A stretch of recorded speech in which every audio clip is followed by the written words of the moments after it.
Welcome to episode 359 of In Touch with iOS, this show that talks about iPhone, iPad, Apple Watch, Apple TV, Vision Pro, Mac, and related technologies. I'm your host, Dave Ginsburg, and we have a great full panel this week. I'm so excited. First off, Guy Searles back on the show. How you doing, Guy? Hey, I'm just happy to be alive. That's all I can say. Well, we are too, but I'm glad you're here, and you're sounding great, looking great, and appreciate you being here. It's this beautiful Pile PR35. I was waiting for that. Chuck Joyner, I'm so glad you're back. How you doing, Chuck? I'm doing great. I don't have a Pile PR35, but hopefully I sound okay anyway. Yes, you sound great. And we also have returning Eric Bolden. How you doing, Eric? Great. Been dodging alliums all day. Well, but okay. I'm not saying it's alliums, but yeah, it's alliums. Alliums. And did they come out of the UFO? Sorry. Maybe. Couldn't help it. Marty Jencius, so glad you're here. How you doing, Marty? And you're muted. Well, Marty's muted because if he's not, then you have to pay royalties for every word he says.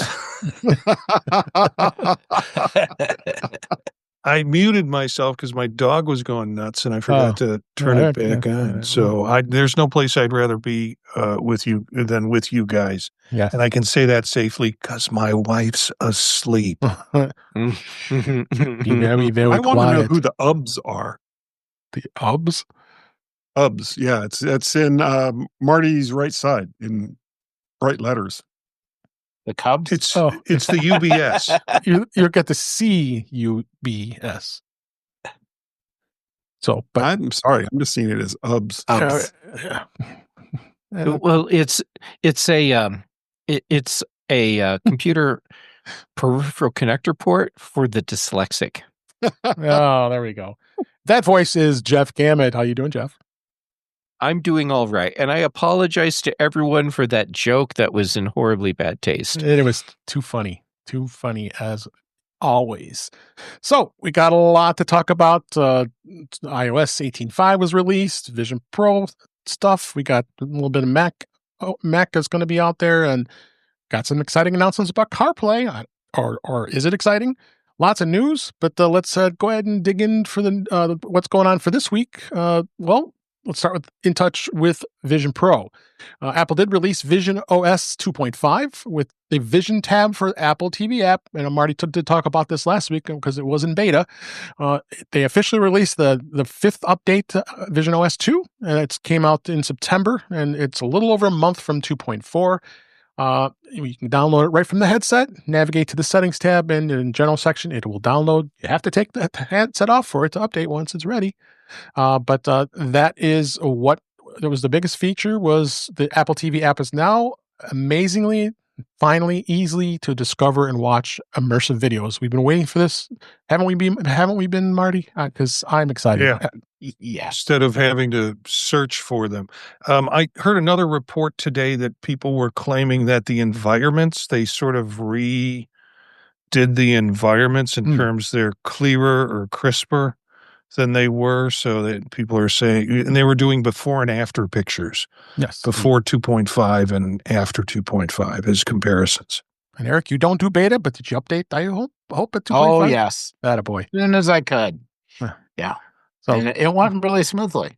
yeah, it's been going. The beta testing's been great for me, and I think for Marty as well. So far, been pretty solid. So not overly exciting stuff, but enough that I'm looking forward to the immersive video. We got 15 days until U2's concert's coming. I can't wait for that one that we've been talked about a number of times here. So that is about it as far as what the Vision OS has announced. But one of the things I have, then this is kind of a future thing. I wanted to just kind of bring this up real quick. Is visionOS 3 more than likely will be coming back, will be announced at WWDC, which is a little less than a month away on June 9th. Users may soon be able to scroll with their eyes. Now, I'm curious to see how that works. If you're able to scroll through content with your eyes, and according to Bloomberg, this was probably from Gamet, is working on a visionOS 3 feature that would eliminate the need for hand gestures in browsing websites and reading and more. The Vision Pro already surprised, as we know, using gestures and hand gestures and taps. Could this OS bring something that advanced? What do you guys think, Eric and Marty? It would be a good idea. I mean, scrolling is kind of the missing piece. I'm with you on I can't quite envision how it's going to work. Yeah. But I hope it works in maps because I want to bring up a map and then learn how to scroll with my eyes and then figure out where I'm going on vacation next. Well, that'll work. All I'm thinking of is I'm going to get a headache, and I hear my mother's voice saying, "If you do that, your eyes will stick that way." You get cross-eyed, right? I mean, you could depending on the immersive video, you'll probably need both hands for other things anyway. Oh no! I've really missed you guys. Oh God! But Hey, Dave. Yeah. Years ago, I remember ranting about how I really wish that when I'm working on my Mac, instead of having to use keyboard shortcuts or move my hand over to my trackpad or whatever to switch to a different window, why can't it just track my eyes and automatically select the window I want to be in? And now here we are getting some of that in Vision Pro. So what I guess what I'm saying in a long-winded way is I can't wait for Chuck to buy his so he can try this out and tell me how close we are to that dream that I have. Wait for that. This is on topic. Does anybody remember the movie Firefox with Clint Eastwood? yes. Yeah. Think about the yeah. interface. Think about the interface that when he was flying the and there's no spoilers here, folks. So, It's an old movie. but think about the interface he had. Now that was allegedly a mental interface. You had to think about it, but the fact that he could, pop up a HUD and think about the right thing, it would scroll down, confirm it, and then fire. And that's kind of what I'm envisioning here with something like that, Jeff. Yeah. Because otherwise, I wouldn't want my eyes selecting my windows. I'd be all over the place, selecting every window, on the screen. Yeah. Like you kind of can do it now because like when I have to go in to put my passcode, I look at each number and then tap it and look and tap and look and look. So it brings, and the same thing when you're looking at the apps, it sees your eyes going around and it'll highlight that app and then you just tap it to load it. So they've got some of that technology already in the Vision Pro, but I'd just be curious to how the OS is going to allow it to actually launch something and do something without any hand gestures. You're talking about some accessibility. Yeah, just like double blink. Yeah, like Genie, right? Yeah. All right, so now I've got this image in my head of Marty sending Eric one of the stupid video jokes, and it hits the punchline, and Eric goes, "Oh," and then it's just like zip, zip, zip, zip, zip, and 3 videos go flying by. All right, we need to move on. Worse, I've got this picture now of Marty's genie costume. That's not good. That's good. No. Oh. No, I did not need that. So let's talk a little bit about. I'm moving on. So let's talk about this article that Marty was kind enough to share from the Wall Street Journal. They paid $3,500 for the Apple Vision Pro. A year later, it still hurts. And the headline is the mixed reality headset launched last year with great promise, but these buyers would give dirty looks and sore necks, and I don't need that.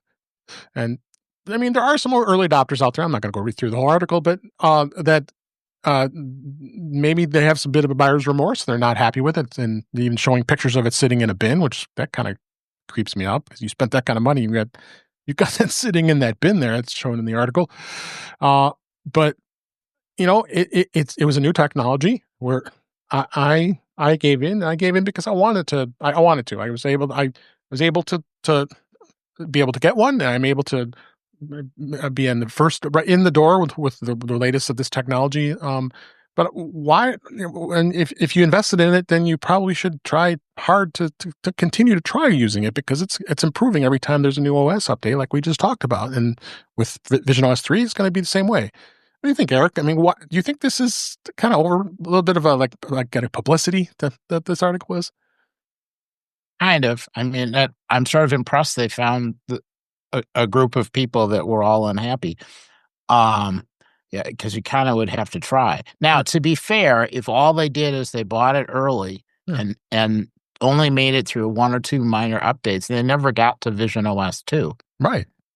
And it was painful.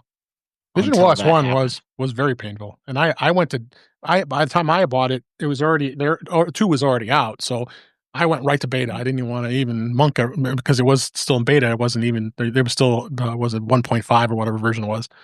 But, Marty twisted my arm and says, yeah, you got to put it to beta on, because it's got the newer features. So I stayed on beta, because it doesn't affect, again, this is not a primary device. So I'm comfortable doing it that way. It's not, I mean, the worst case scenario, I erase it and reformat if I have to. But so far, it's been flawless. So, what do you think, Marty? Go ahead. So you can finish here. Oh, I was just going to say, and the other thing is that, if you look at the resale market for the headsets, even for a device that's, a year old, the resale value, it's not retail, but it's still a good, 2/3 of the original price. Yeah. So, versus keeping it in a box and talking about how unhappy you are. A device doesn't keep that kind of resale value if there isn't some value in it. Well, you better send some links to Chuck. That might be something he might save some money to get him to buy one, right? Yeah, Eric and I talked about maybe being a broker for dissatisfied Vision Pro based on this article. It was a hack job. It is. They interviewed like 2 people. They found 2 or 3 people that didn't like it, didn't use it, didn't have much to say about it. Eric and I quickly identified, I was looking at the picture of the box where it's sitting in, and we tried to identify what other objects were in the box. But we also identified the guy was obviously hoarding toilet paper, because there's a toilet paper box next to it. There is. So maybe he's looking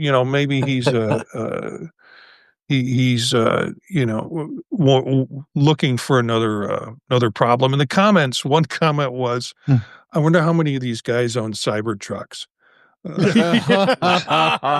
Yeah, I get disgusted every time I see one of those darn Cybertrucks. It's so ugly. The ugliest thing. So I think it was just poor. I think it was really just poor journalism, or the person who wrote the article had a point of view and thought they'd get clicks on it.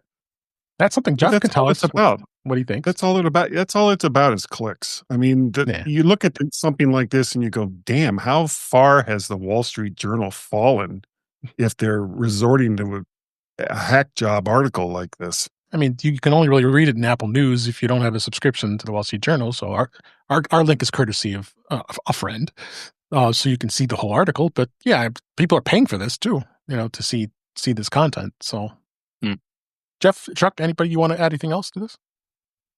I'll just throw in that I'm seeing. It seems like I'm seeing more and more of these articles everywhere, and the question you have to start to ask yourself is: does this add any value to anything? Yeah. No. I mean, if we interview, probably wouldn't take much. If we interviewed people, we could easily find at least 2 or 3 people that are dissatisfied with the Pope. So there are always going to be people that are dissatisfied, no matter what it is. Yeah. No, exactly. I can tell you where the value is in this, and it's in traffic. Yep.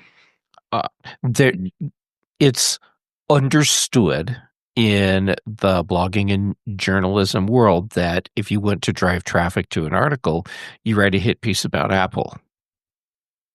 That always gets traffic. Mm-hmm. So find a couple people that have surprisingly weak neck muscles and say, it's too heavy and I can't wear it more than 20 minutes without being in a lot of pain. Yeah.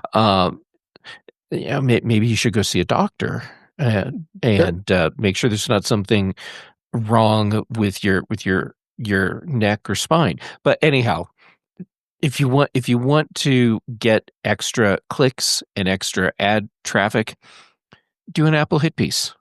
No, they got 142 comments about this. So, and in fact, the latest comment was we just talked about. I wonder what portion of these users now own Cybertrucks. So, well, we ironically just said that. So, but yeah, it is what it is. So we'll go ahead and move on from Vision Pro and let's jump into beta. Well, there is no beta this week because iOS 18.5 was released to the public this week. And had some great features added. It was released on Monday of this week. There was the fifth update to iOS 18 and iPadOS 18, and which came in last September, and just a little over a month after 18.4. And of course, you go in, get the setting update, go to Settings, General, and Software Update. So you will see another update if you are a beta tester and installed the RC. I noticed that on my iPhone 16e that I ran it because it didn't update it. Number of the new features and fixes is it does have a Pride Harmony wallpaper that's included now. Parents will now receive a notification for screen time passcode is used on a child's device. Buying with an iPhone is now available when purchasing content within the Apple TV app on a third-party device.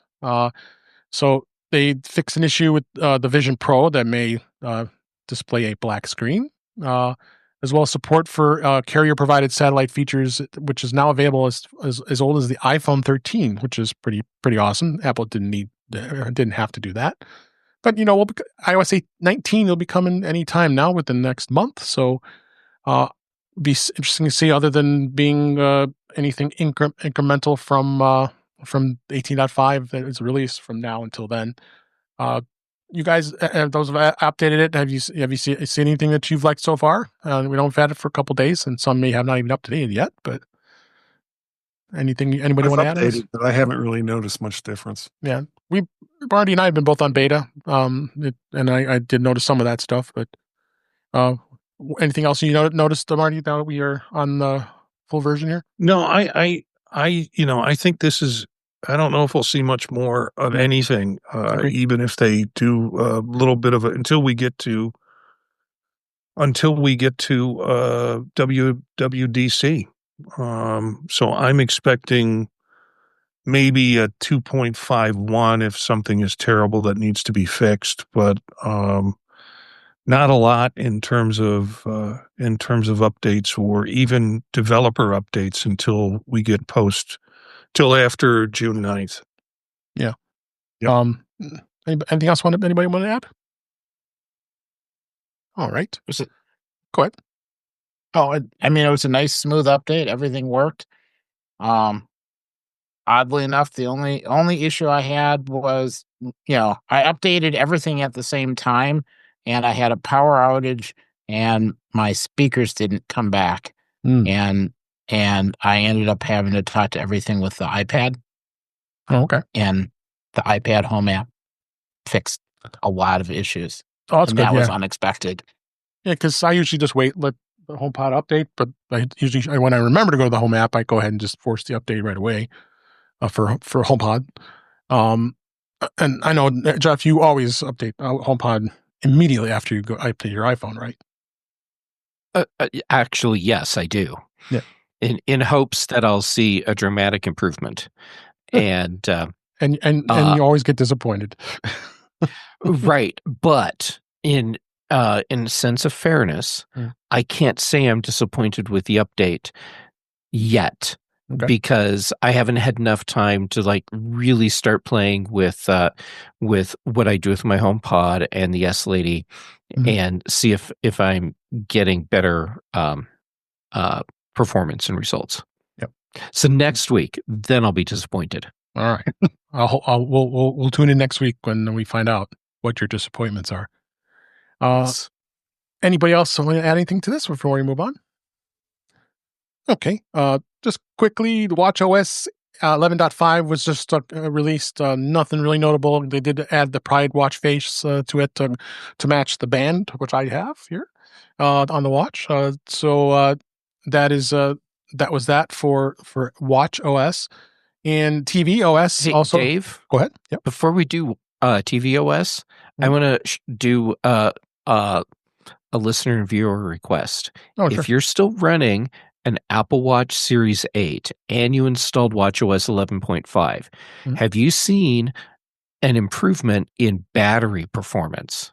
And I'm asking because I have not updated my Apple Watch because I didn't want to give up the blood ox sensor feature.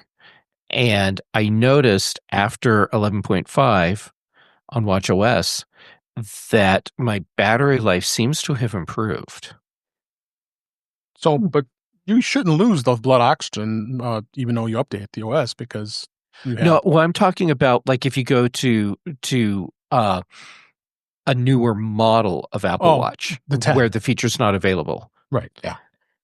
And so anyhow, point is watchOS 11.5 battery life on that aging battery in this old watch seems to have actually improved with 11.5.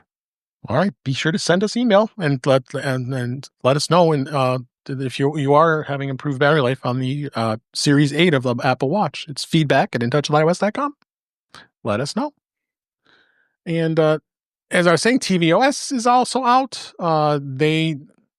Most of the time, tvOS doesn't really have much. I'm trying to pull up the article here, and it is. It just has full release notes and a support document. Really, not much notable with it. They did also like we were talking about. HomePod software 18.5 is out as well, and again, nothing really. Hold notable. on. Yeah. Yes. That's lazy. Not writing an article Apple about shares the full release notes. Tell us what's in the fracking release notes. Don't tell us that the info's in the release notes. That's lazy of Mac Or rumors. copy and paste. Whatever. Just put the info in your article. Okay, I'm off my soapbox. All right, I fixed it because I have the direct link to Apple's support article. There you go. Right, and to be clear, my soapboxing was about the article from the Mac Apple rumors. blog that you had found versus you personally, Dave. I know that.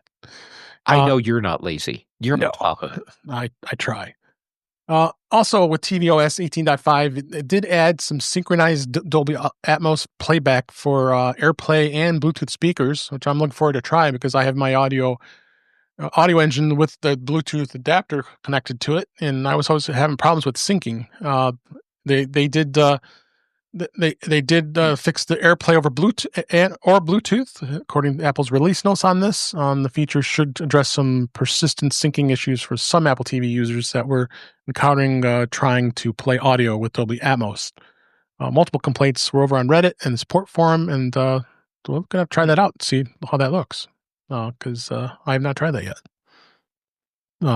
So that is one thing that came out with tvOS. And the other thing with the tvOS and the 4K and Apple HD software updates are right there for you. So if you want to find out what was updated, make sure you check that out. That's right there. Apple did do some updates for the first time to the C1 modem. Of course, the C1 modem is the new modem that's in the iPhone 16e. They included a security fix, which is the Apple's design modem. And of course, another link, according to the security document, there was a vulnerability with the C1 modem that says that it addressed a baseline security flaw that could allow an attacker to a privileged network position to intercept network traffic. Basically, a hacker that had access to a cellular network infrastructure could potentially exploit the vulnerability for surveillance or employ a man-in-the-middle attack. So, Good for Apple, making sure they're staying on top of updates. That's a really new modem, and this is the first one that's had since the 16e came out, which was back in February of this year. So good for them staying on top of that. So that's a really good thing. We also have some other things that have been added with accessibility. Apple did announce, and I put this under beta because this is going to be released later this year. They did have a news release 2 days ago here, since they're recording.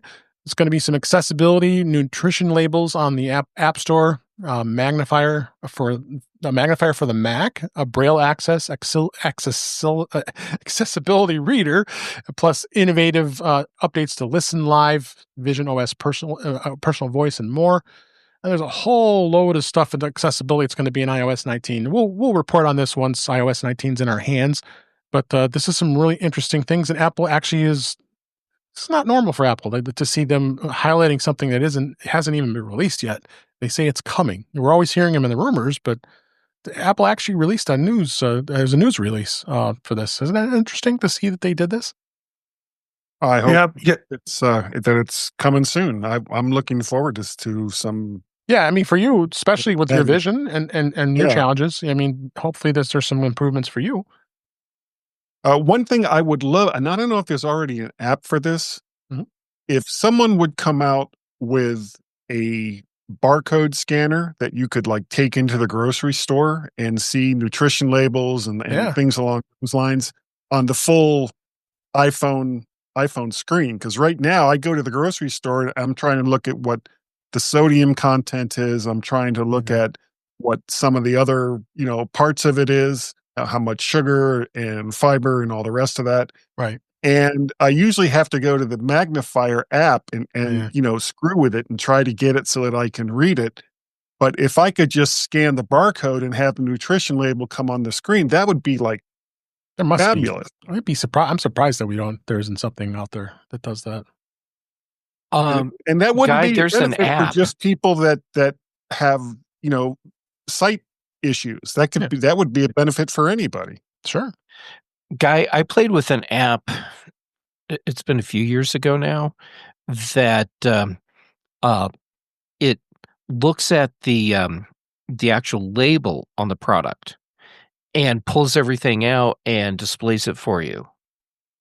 If you remember what that is, I'd love to look try at Yuka, YUCA. Okay. Put that in the show notes for us, Marty. Yeah. Dave, as to your question about Apple announcing this as opposed to waiting until they release it. Today is Global Accessibility Awareness Day. That's right. And from what I understand, they released this in conjunction with or in preparation for that. That makes sense. That's right. So I know our friend Shelley Brisbane's been doing some coverage on that with on Six Colors and Jason Snell as well. So I know that's been there's been coverage on our podcaster peers. So yeah, that was right. I forgot about that. Thank you. I think they did a nice job of bundling all of these pieces together into an article. We talked about it last night on Old Mac Gang, and it was it's got some impressive stuff. I shared some of it with my wife, who has macular degeneration going on, and it's the first time she's got excited about me talking about Apple. That's awesome. So, that's awesome. In fact, Apple did highlight this in a video that they have on YouTube. It's called the magnifier on the Mac, because it is going to be coming out on the Mac later this year on macOS 16, and the ability to be able to use your iPhone as a magnifier that's mounted on top of your Mac while there's a photo of the video here showing somebody sitting in the audience and being able to do a magnifier and magnify it right from the Mac, which is pretty awesome. Because there are apps that were out there that would do it for the screen, but this actually gives you flexibility to magnify externally with an iPhone. So check that out. There's a YouTube video that links in the show notes of our article about this. So pretty cool stuff. There's it also talks about in this article there's music haptics on the iPhone for global accessibility, and what that does, that's another was another video, and provides taps, textures, and vibrations of audio of the music that's playing, so that users who are deaf or hard of hearing can actually experience the songs based on those vibrations. So I think Apple is amazing with its accessibility, and they continue to just thrive with these great new features so that people have the limitations. Anything else anybody want to add on that? All right. Let's move on to In Touch with Mac. Sequoia, or Jeff likes to call it Tall Trees, 15.5 is out this week. That's the fifth major update to Sequoia, and it was launched last September, a little over a month from 15.4. 15.5 was pretty light on new features. Apple listing only a change to screen time in its notes. So enhancements, bug fixes, security, that's what we're pretty much talking about. So I think it's important to update. Some of us wait a day or two. But I forgot to do it. Can you believe that? So I will do that after the show tonight. So no. Go ahead. Start it now. I'll start now. Yeah, we'll wait. It'll reboot. What could go wrong? What terrible things terribly could go wrong? So go ahead and check that out.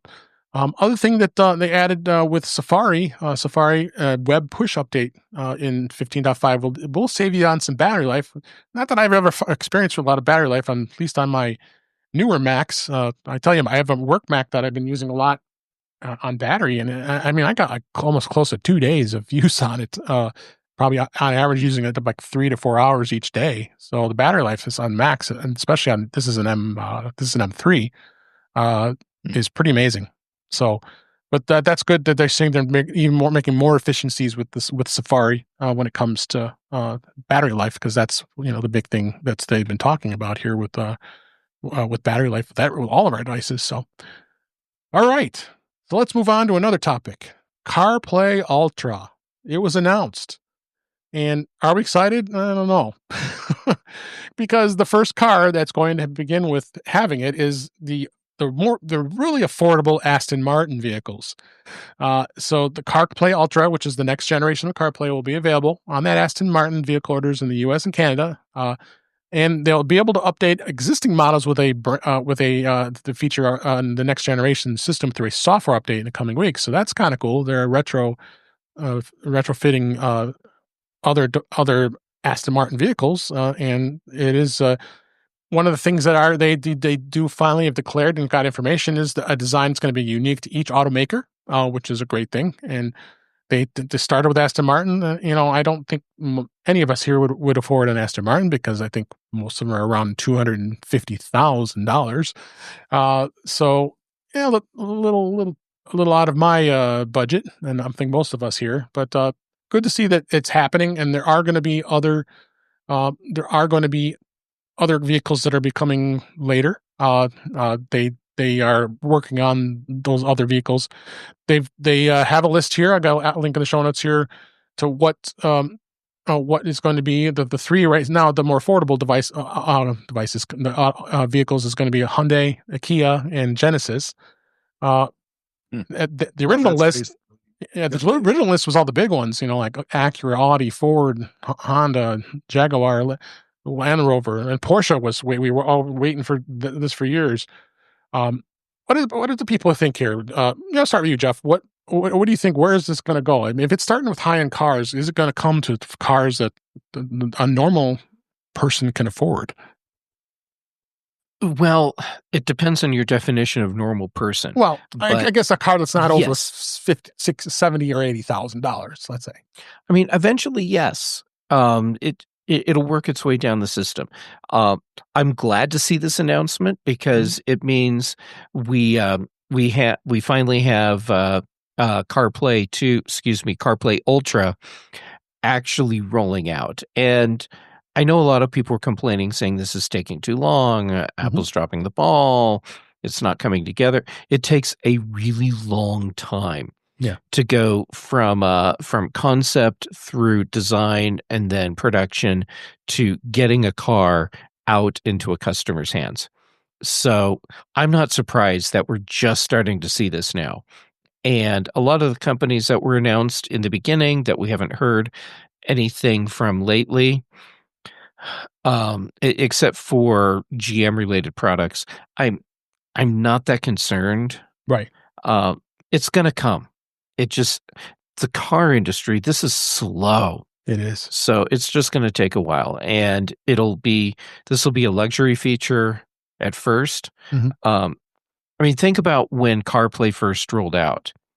It wasn't available in every car, and over time, then it it broadened out or expanded out to cover more manufacturers and more models. So I expect the same thing is going to happen here, but I don't expect this to be something that you get on your base model. I don't know, whatever your favorite base model consumer car is. Yeah. What about you, Tim? What about you, John? You go. Yeah. Which I read is making a comeback. But that's another story. That's another story. Chuck, what are your thoughts on this? I'm with Jeff. I think it'll get here eventually. I think what is going to be really interesting is just how much they can do with CarPlay in the legacy cars. Mm-hmm. You know that the new cars, they're going to focus on that and doing those capabilities. But if you have a car that's 2, 3, 4, 5 plus years old, you know, how much more capability can they build into it, because they're going to be limited by the hardware that's in the dash already. Mm-hmm. So we kind of come back to some of the discussions we've had about third-party options or third-party add-ons that you could maybe mount up on the dash, you know, the way you do a webcam now. And how will that integrate in with CarPlay? Will it? So that a lot of us who aren't ready to buy new cars, right, or don't intend to buy new cars, can get more out of the CarPlay Ultra experience. I hope so. Apple continues to, as iOS updates, it continues to do its updates with CarPlay. I can't imagine it wouldn't, especially if you have a newer iPhone like the 16 or coming soon the 17. But it's not going to be this car. That's why I think that was probably a smart move on their part, branding it CarPlay Ultra.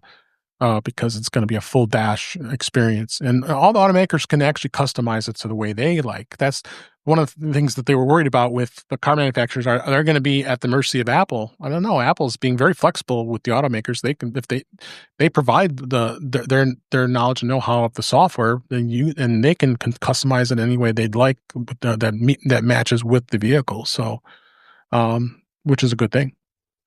Yeah, I don't know enough about the inner workings of CarPlay. Yeah, either. In my car, in the dash. I mean, obviously it's running off of the iPhone, and so that's a good thing because that can stay absolutely up to date. But what's on the other side of that USB-C cable or that wireless connection, and how does that affect what can be offered? That's the part that I'm not familiar with. So I'm confident that Apple will give me everything that it can possibly give me, but it may just be limited by the actual hardware in the vehicle itself. Right. How about you, Marty? What do you think with this? Would you buy a car with this? Sure. I would love to buy a car with this. We'll get that Aston Martin for you. Now. Yeah. You know, I think they should do a CarPlay Ultra Pro Max version. And then for the rest of us who are driving older cars, they could just call it CarPlay Hoi Polloi. And I just like to say Hoi Polloi. So that's going to be CarPlay Air. Yeah, CarPlay Light. I think it's great. I'm thinking of the configuration in my car, and there's never going to be anything in the current car that I have that's going to replace what is the odometer and the speedometer. And all of the shots in this show, you know, screen changes from that point of view. Everything I do with CarPlay is meant to distract me as a driver over to the right while I look down and try and use a very antiquated touch panel on my car to try and change things around. And then my wife screams at me. So that's one of the features. Yeah. Eric, how about you? I'm really looking forward to it. I'm not going to have a car anytime soon, but eventually I will have a car that has CarPlay all the way across as far as I can see on the front of the car, or I'm just going to have a whole crap ton of iPads and I'm going to mock it up and pretend. I don't really care which. You know, I called an Uber this weekend and it turned out to be a Tesla. And when I got out of the car, I had to go up to my hotel room and take a shower and say a rosary. Yeah. But the technology in it was pretty swift. Yeah, absolutely. All right, Guy, bring us home with this. Okay. Well, I'm still waiting to hear from Aston Martin for my review copy Okay. of CarPlay Ultra. Maybe Really getting it. MKBHD can lend you the one he gets. Yeah. But I agree with Chuck. It's going to be limited to the types of vehicles that already have a full screen on their dashboard that shows things like speedometers and tachometers and all the rest of that. I've got a Mazda, excuse me, I have a Mazda CX-5 and it's got one screen Yeah. on the dashboard that you can adjust and do stuff with, but that's not going to work with CarPlay Ultra. Right. So, the other thing, and I'll finish with this. My Kia Soul, 2016 Kia Soul had CarPlay, and I don't remember the year that CarPlay came out, but that was a cheap car, and it had CarPlay. And the fact that Hyundai and Kia are being mentioned in this announcement tells me that it's not going to be limited to super expensive cars, and that we'll see it in affordable cars. For one thing, remember that by replacing the mechanical gauges, that's going to be a cost savings, because these screens that they put into the cars are not that expensive, and they don't have to be for the information that they're conveying to the driver. And it's a win-win, because now, with the help of the manufacturer of the cars, we can adjust the kind of information that we have across our entire dashboard. Absolutely. All right. Wow, I said that seriously. Yeah, that was a very, very good response. I appreciate it. So thank you for that. Very articulate. Well done. No, Yeah. I'm so proud of myself. Ooh, So, go guy. Yeah. Let's go into the chat room at youtube.com/intouchwithiOS. We got Web Bixby and Cletus is giving us some comments here. Web asked, can they win Mercedes back? I don't know. The CEO wasn't very pleased with what was being offered, but who knows? We'll see where that happens, I would think. While in the USA, they are considered the luxury brand, but not so much in Europe. And he says, you're talking about Aston Martin, right? Talking Chuck. So Webb giving us his insights, because he is quite the automobile connoisseur. So, and we a few of us have driven with him, and he is quite the driver. So you could be with us too when we record live Thursday nights at 8 p.m. Eastern, 5 p.m. Pacific in YouTube here, and join us as well. So please come and check us out. Let's go ahead and move on to some other topics here real quick. One of the things Apple has just announced that they are going to be able to do, Apple Music got a new transfer tool that allows you to make switching from Spotify much easier.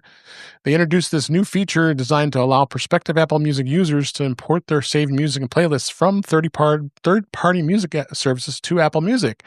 The feature is either expanding in a test phase or it's rolling out, and it's available in Australia and New Zealand right now, as according to a support article. Signs of the options was going back as far as February 2024, when an Android user saw reference to it. So actually, Apple is going with SongShift. They're partnering with them, which was an app that allowed you to transfer playlists. I was using an app called the Playlist with a Y for Apple Music that was doing it for me as well. So I'm interested to see that there's actually going to be a tool here to do it, because I've put together. I mean, I have a free account with Spotify, but there were some playlists I created just to play them, and yeah, it was pretty seamless to be able to move them over. Has anybody tried any of these types of services to do that? Yeah, I actually, years and years and years ago, I used SongShift to move from Spotify to Apple Music, and it just worked. It just did it. It's one of those utilities that I can't imagine why you would bounce back and forth, but I used it once. It did what I wanted, and I never looked back from a Spotify perspective. But yeah, so if Apple's partnering with them, they know their stuff. At least in my case, I didn't have like dozens and dozens of playlists, but I had a couple that I wanted to move over. Yep, and it was seamless. Excellent. Anybody else want to add anything to this? All right. let's go ahead and move on and talk a little bit about Apple Card. Apple Card has 3 features. This was an article in 9 to 5 Mac, and this was a go-to favorite for the author here. We're like 6 years now since the Apple Card came out, and we're still kind of in limbo where this card's going to go with Goldman Sachs. Nothing has been discussed lately, but I still continue to enjoy it. I think all of us here who do have the Apple Card do as well. I think the number one thing is, as he said, is as well as the monthly installments for Apple products. I mean, I find it to be just such a convenience. I've had iPhones on there. I bought my Mac Mini on there. I've bought many iPhones over the years using the card. And one thing is with my iPhone is I'm on the Apple upgrade program every year, so I don't need to do that. So I just make the purchase and get the 3% cash back on that because you have to pay the tax every year. But having those monthly installments is pretty awesome. I just paid off my iPad 13 that I just bought a year ago. So that's a great feature. And you get the 3% cash back up front when you do the payment. Savings account, definitely another perk for sure. I think it's the interest has dropped quite a bit, not quite a bit, but a little bit. I think it's at about 3.9 the last I checked. But still, that's not bad. And it's so easy and convenient to be able to transfer that money into the account. Just link your bank account to it and you just transfer it over. I have a bank account that the money's going into, and every time that money goes in there, I transfer it right into the savings account and don't even have to think about it. Get that done all the time. So, and then the third thing is Apple Maps places for transactions. So wherever something was purchased, it actually shows you. It actually shows you where it was purchased and not just who the vendor is. So, like in this example, it's showing a place in the La Carousel, which I'm not going to go into the assumption that is from Paris, and that's kind of cool too. So it does show shows that as well. So I can never complain about Apple Card. I use it all the time. Anybody have any other insights of what they like about the Apple Card? Anything different that was talked about? It's just free money. Yeah. There's absolutely, with a lot of credit cards, you have to jump through hoops to get the 2 or the 3% back. Right. And Apple's just like, nah, we're here, take it. I think I look back and I think over the last 6 years, I must have made like $3,000 in percent purchases back. Because even the 1%, is not much, but it adds up. So it adds up. Yep.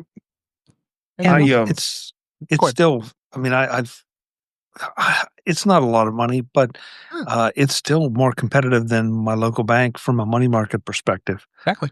That you can move money in and out reasonably quickly. I think they say it could take 7 to 10 days, but it never does. No, it's a day. Yeah, but I'm definitely getting not as Dave said, not a hugely better rate, but a definitely better rate than my bank gives me. But the transfer is so quick because I do it from any of my bank accounts. I have a number of bank accounts. It's the next day. I mean, it already credits it to the account, and then you look at the bank it came from the next day. It's debited from the account. So they got a good thing here. So anybody else? I use it as my tech slush fund. The Apple savings account. It's like just move the 3% or 2% or 1% over there. And I'll tell you, I don't count my rings. I don't count my steps, but I love to see that little graph go up in the bank account because it's like, I think we all come on, Apple. Daddy needs a new pair of Apple glasses. So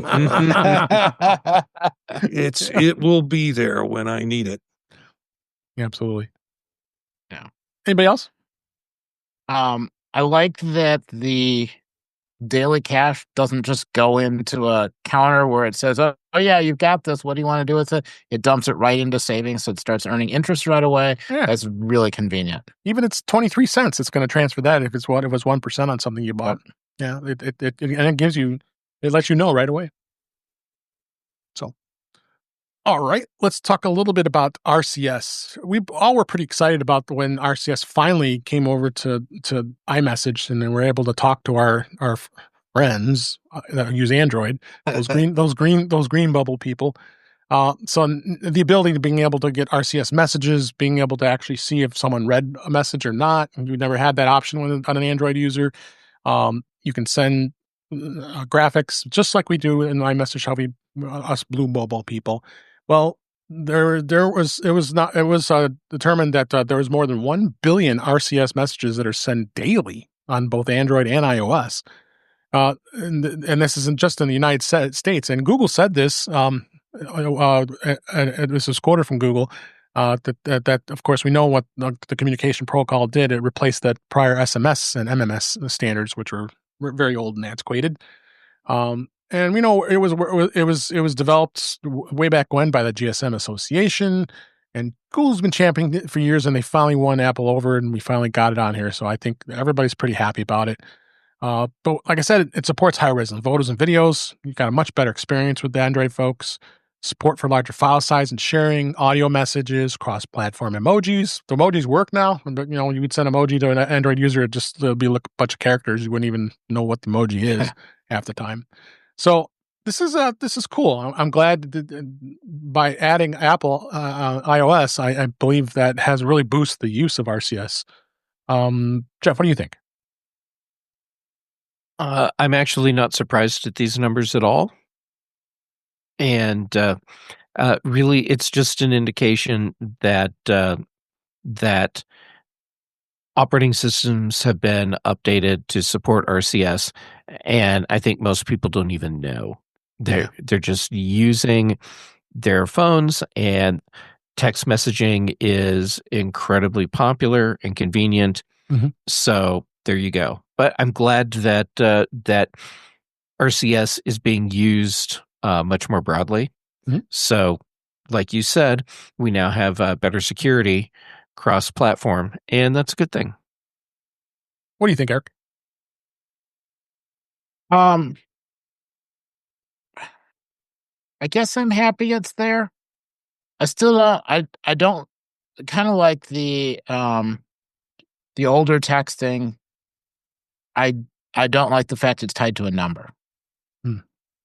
Because I still run into that problem where I'm pulling a conversation, I switch to a different device, and then all of a sudden the conversation's not there, or I can send it to some people, but not, and it's gotten better that you can tell your phone to talk to the computer and share the number, but it's still a little more fiddly than I would like it to be. Okay. Chuck, you think, are you been using the RCS a lot? No, I really haven't, Dave. That's just it. I haven't. It really didn't change my use of the iPhone or messaging at all. Sure. So I'm a terrible one to ask. Okay, Marty, guys, to wrap it up, or what do you guys have? Yeah, I have family members who are a mixed Android iOS family. We have one now. The iOS people are, are my side of the family, and the Android's the other side of the family. And so, like the Hatfields and McCoys, we always hated having to respond separately in order to get the message across. I'm curious what the numbers were like before this article came out in terms of when we didn't have combined RCS, if it really has brought people together in a way.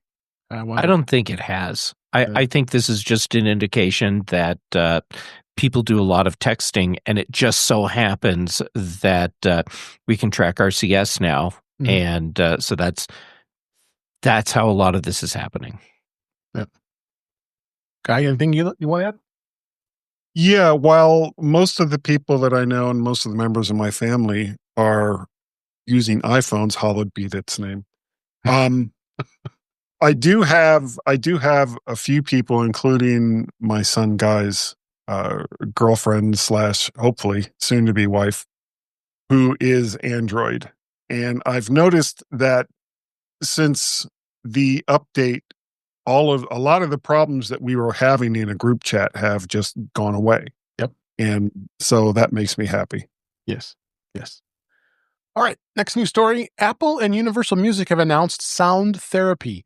Apple and Universal Music announced it as a jointly introduced a sound therapy, which is a collection of wellness playlists consisting of popular songs, added sound waves are white noise to help listeners focus, relax, and sleep better. The sound therapy has different categories: focus, relax, and sleep. Playlist includes extended instrumental and reimagined versions of popular tracks from such artists as Imagine Dragons, Katy Perry, Casey Musgraves, and others. And this is kind of cool. I know there's a lot of people out there who like to listen to white noise and sound like this to help sleep and help focus, feel better. Now you can actually literally have these playlists, and these are actual songs that some folks might like. Anybody want to add anything to this? What would this be something you use? I'm kind of waiting to see if they ever add the Sex Pistols to that list. Okay. Yeah, that checks out. Yeah. Yeah. I am actually going to play with this, Dave. Yeah. Mine too. I have built some weird custom playlists for I subscribe to them, I know. Relaxation and sleeping and okay, yeah, you know I have some weird stuff. I have one playlist that I have not shared, and yet Bet you I do. okay, I have one playlist that I have not shared that I'm admitting to, and all it is an hour-long track of iTunes, which is like a Starship engine sound. And it's the white noise sound that I've been using to get to sleep at night. Yeah, these are the things we have to do. But anyhow, this is why I'm actually really interested in playing with the sound therapy thing, because if they have put together something that works really well, and I've played around with Calm also. I have to. So I went to see how this compares with Calm, and I will be playing with it some. And I'll jump in too, Jeff. I want to play with it because I sleep with brown noise. I've tried white; it's a little too sharp. I've tried green; it didn't do anything for me. Have you seen the South Park episode? Okay, I'm sorry I interrupted. Please continue. Yeah, no. But just that. I mean, that has been my go-to, and I use an app for it. But it's terrific. I mean, whether I'm at home or whether I'm traveling, it creates that constant, consistent environment that I'm familiar with. And so, and it also, one of the interesting things I think about it is it doesn't matter how loud you turn it up or how low you keep it. Turn it up to drown out noise that's going on outside, and after about a minute and a half, 2 minutes, you don't even realize it's loud. It's just there. And so I'm anxious to see what they've put into this. I'm not sure I'm really a playlist kind of person that is going to listen to music as I go to sleep or try to sleep. But some of the now it's all of a sudden now it's fashionable to call it sound therapy. Call it whatever you want. It's if you haven't tried it, and especially if you're like in a noisy hotel or maybe a college dorm or something like that, it'll save your life. Yep. Anybody else want to add? Yeah, I am interested in this probably for other reasons. When I like to have something going on when I'm working, and the something going on has to be background and can't be too distracting. Particularly, I can't listen to music with lyrics in it because particularly music that I'm familiar with, because if I'm writing or putting things together, I just can't handle those the lyrics and the sentences I'm trying to create. So I'm kind of curious about this I think the Sex Pistols would be cool because that would kind of keep my energy going. I don't need more Enya. I kind of need something with a little more kick to it. Yeah. And so I want to try it out for that reason. And obviously this product was put together by someone. If the goal was to soothe you to sleep with just ongoing noise that finally knocks you out, this person has never been married. Because, 41 years of marriage and the droning goes on and finally you completely nod out. Are we talking about snoring or talking? Yeah. Okay. Talking. Eric, you have the last word. Do you want anything? Well, I'm looking forward to this for donating blood at the Red Cross, because I discovered that there are two fire stations where I go to donate, and one of them, whatever the soundtrack is, causes my blood pressure to rise just enough to not qualify, and then I have to go back. So, and I discovered, I could put, AirPods in and turn out all the dampening and stuff, and if I guess right, it works. So I'm hoping one of these playlists will be a low blood pressure playlist, and then I can go to the Red Cross only once, donate successfully. I think that's the Ian Dury and the Blockheads playlist. Yeah. Okay.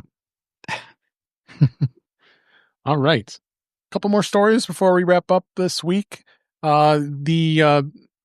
This is kind of funny, if not surprising. Max. What is Max? We didn't even know what Max was because HBO decided to change HBO Max to Max, right? Well, not even a year later, they reversed their decision. It's now going to be rebranded to HBO Max. Turns out it was a bad idea, dropping that very well-known HBO brand that's been around for, 40 years? Why they changed this is beyond me. A couple weeks ago, they changed the color scheme of their graphic, which was blue, and now it's black, the background. I guess they say that they were quoted as saying that this the evolution had also been influenced by changing consumer needs, and the fact that the no consumer today is saying they want more content, but they're saying they want better content. And I tend to say I agree. There's been a lot of great shows on HBO Max that I've enjoyed. Mm-hmm. I love Last Week Tonight with John Oliver. He's hilarious, and I always watch that. I just started getting addicted to watching him, and make sure up 10 o'clock Sunday night to watch it. And just so many other great shows. The Pit that just came out was that great medical drama that they came out, and that was great. So, but are we all surprised they changed back this brand? I'm not. No. Nope. Stupid idea. Why? Shouldn't have taken this long. People in my family could not figure out what Max was. Yeah, no one. Honestly, then it was tied essentially to our HBO account, and it was part of the catalog stuff. Right. And so when I shared this with Aileen that they were changing back to HBO Max, she was like, "Well, I'm glad they are before all of us who remember what HBO was die off." Yeah. I remember the theme song before every movie, right? The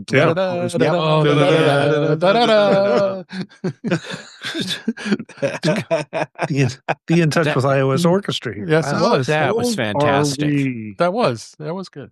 So good to hear that they did this.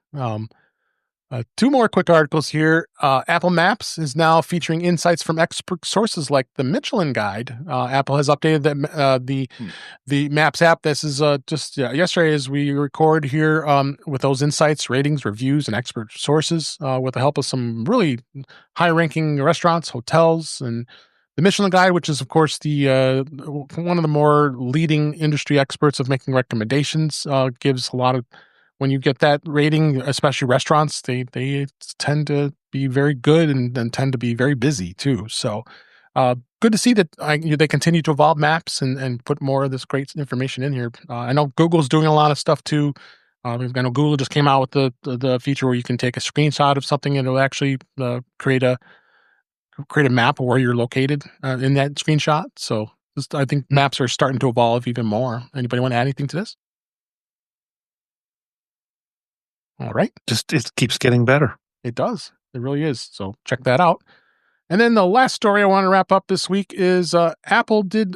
We talked about the Pride Edition band that came out, as well as the wallpapers, and it's on the Apple Watch. I did buy the Apple Watch Pride band, and I really like it. I think it's looking really good. I have it on camera here. I've had some. Oh, look there, Marty has it now too. So I think it's a really good looking band, and I've had a lot of compliments. People say, "I really like your watch band." I don't know if you've had that yet, Marty, but I think Apple does great things with this, and I'm fully happy to support Pride. It came really quick. I ordered it. I think as soon as it was, I think we talked about it on the Mac Show last week, and I ordered it that day, and it came like that Saturday. So it was that quick. But I'm enjoying this. I had the other Sparkle one from last year. I know, Jeff, I don't know if you're still wearing that one or not, but not today. You switched. But yeah, but I usually do wear the Apple Pride Sprinkles band. Yeah, so you're gonna have to add this to your collection. So yeah, we have a friend, a lesbian friend, who Aileen and I, who has been struggling with cancer, but is always very much into Pride. And so yesterday we ordered one for her when Aileen saw mine. Nice. And I explained to her what it was about. We ordered it for her, so she got it at her door this morning, and it's really kind of exciting. So if it's not your thing, it might be something you want to get for someone who you care about in the community, and kind of share that with them if they have an Apple Watch. Yeah. So anybody else want to add anything? We'll go ahead and wrap up. But before we wrap up, though, I want to talk about MacStock. I'm wearing my MacStock shirt from last year. This was MacStock 8. We were there last year. Most of us were. All of us were there last year. And now MacStock 9 is going to be July 11th, 12th, 13th. It's coming up. I go to the website every time to look how many days are until MacStock. It's 56 days, 11 hours, 48 minutes, and 30 seconds. So it's coming soon here. And the theme is share, and there's some great speakers that are going to be there. We have a whole long list of great new speakers, as well as our favorites. Marty's going to be speaking. Jeff is. Kelly Gamet and Brittany Smith are going to be there together. That's worth the price of admission right there, having those two gals being there, because they're great people. They're great friends of us, and they're always fun to be around and hanging out. Allison Sheridan will be there. Brett Terpstra, Mike Schmitz, and Marty's going to be there, as well as his son. We'll get to meet him for the first time. You're doing a presentation with him. So there's so much great content. There's going to be so much great to talk about. Of course, Chuck's doing the Road to MacStock with all the speakers. I think he's talked to a few people. He might have talked to me. You might see it by the time you hear this. And if not, you will see it soon. So you got to come check us out. It's going to be a lot of fun. Doc Rock's going to be there too. I can't believe it. I'll be able to meet him for the very first time in person. So I'm really looking forward to that. So it's a great way to network, meet new friends, hang out with old friends. Even Mac Geek Gab is going to be back. Dave Hamilton and his crew is going to be there doing a live recording of Mac Geek Gab on the Saturday night. So there's another price for admission right there to be able to check that out. So come check it out.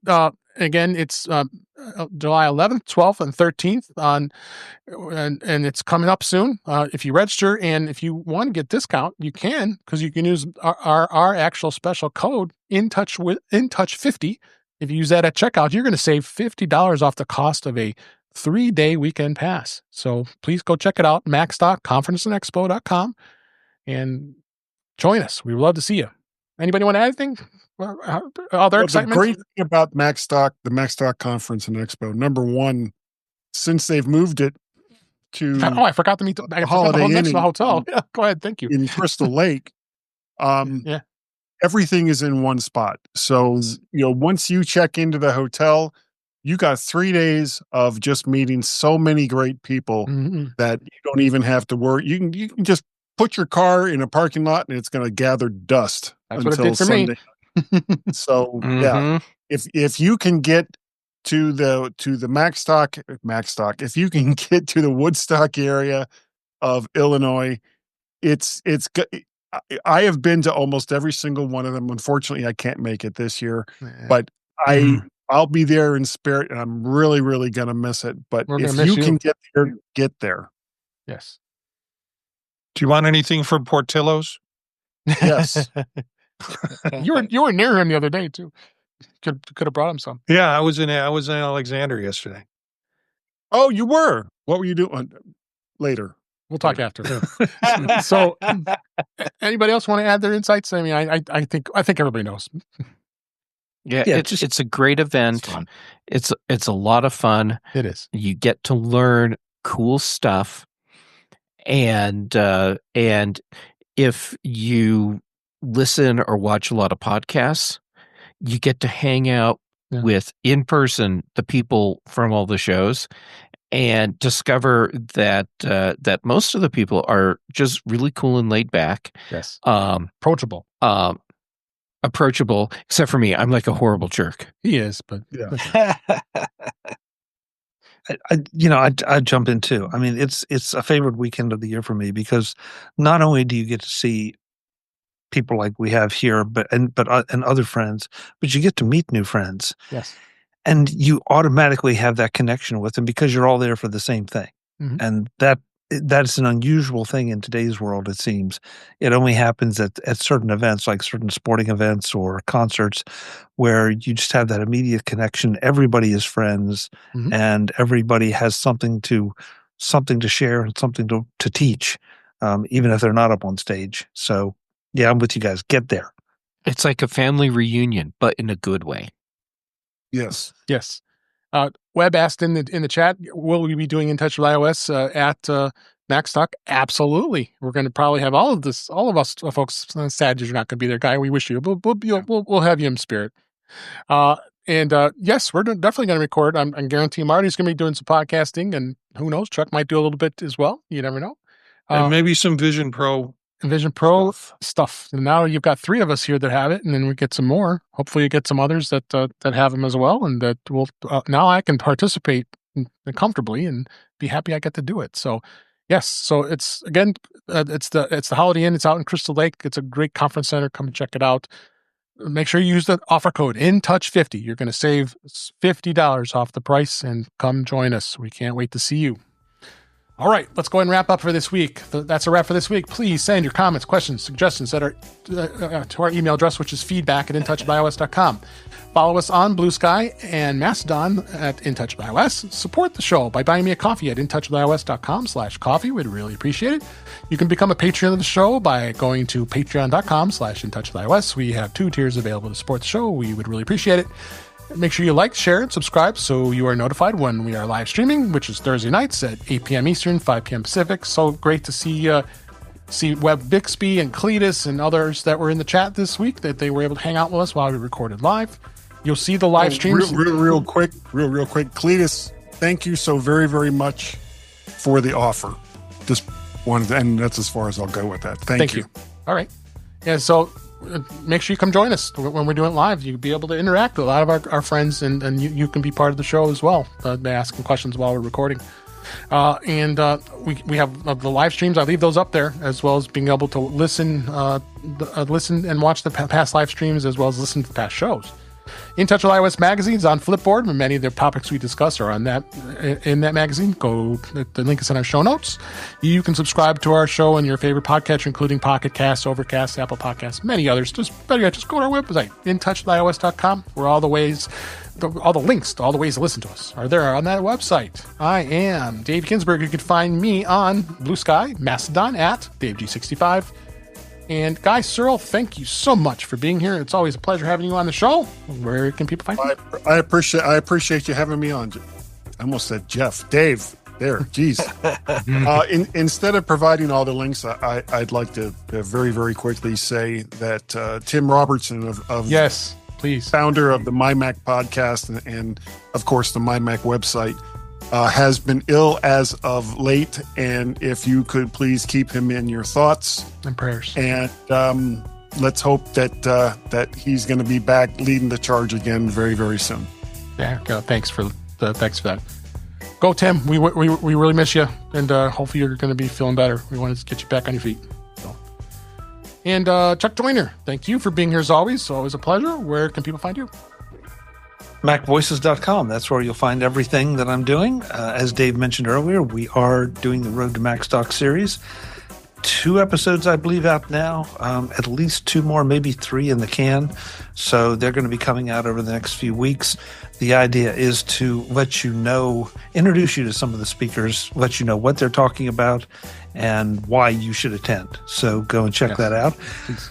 On the social medias, I am at Chuck Joyner. Dave, thanks as always. This is always a great Thursday night. It's a blast. An absolute blast. And thank you for being here. Eric Bolden, always great to have you here, and made you a regular, so you're here all the time now. We really appreciate it. Where can people find you? It can be found on Mastodon at EA Bolden at techhub.social or EA Bolden at BlueSky. Then Mondays with Marty and Tuesdays with Vision Profiles and Tuesdays with Chuck and Thursdays here covering all my OS bases. Yes, I got them. We all the bases covered for you. Marty Jencius, great to have you as well, and let you go and feed right back into the Vision Profiles. Where can people find you? Yeah, it's always fun to watch Eric crack himself up. He gets the hand bomb. Yeah, right away. He's the funniest guy he knows. Yeah, makes for a great show. He's always laughing. And it looks like he's being attacked by a COVID virus, whatever that is behind his head.